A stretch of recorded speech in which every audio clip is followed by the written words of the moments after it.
Hi everyone, my name is Emmy Klein, resident artist of JerrysArtarama, and today I wanted to talk to you about the Modern White collection for Tuscan Pine oil paints.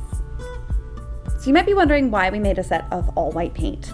And as an artist, each one has a subtle difference and they have a place on our palette. So when it comes to the painting experience, I wanted to go into each and every one to explain what they have to offer us. So let's start off with our titanium dioxide paints. Now this actually gained popularity in 1900 because it was a safer and brighter alternative to lead-based paints, which had been previously dominating the industry. By 1920, it had actually gained more popularity and was actually the recommended paint by most art suppliers. Now we do offer the titanium white in two options here within our set.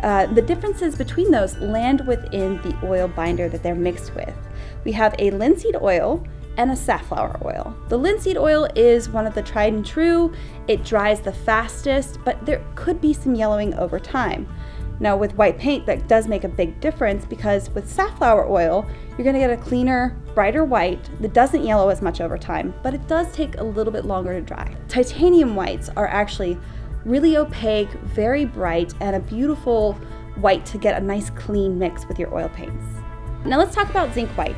Zinc white was created in a lab by a French chemist in the 1780s. However, the French Royal Academy of Painting and Sculpture did not see that it had much usefulness. Now for you and I, it does have usefulness. It is a white that has more transparency, which means you're going to have cleaner mixes. It's going to heighten the value of your colors without losing that vibrancy, and it doesn't give you that chalkiness like titanium dioxide can. So next in line we have our warm white, which is actually a titanium dioxide pigment mixed with PY42, which is a yellow pigment that is actually a yellow iron oxide. Now that pigment leans a little bit more towards those earthy yellows like a yellow ochre or a raw sienna.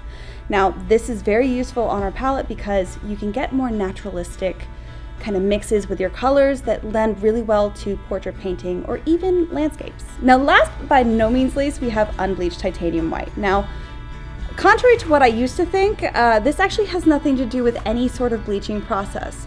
The actual color was created by mistake in the 1960s when they were attempting to make a titanium white.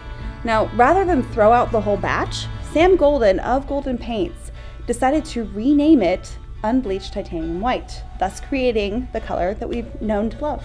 Now, its usefulness on the palette is actually very similar to the warm white, where it's going to give you more of those naturalistic mixes whenever you're mixing it with other colors, which is again great for portraits or landscapes, but it doesn't change the value of your color as quickly as the warm white will. Now, in my practice, I've used the zinc white as the starter to get that really transparent kind of color on this black canvas that almost reads blue because that black is shining through so well. Then I went with the warmer tones with the unbleached titanium and the warm white to kind of make it appear that I had sunshine hitting these clouds.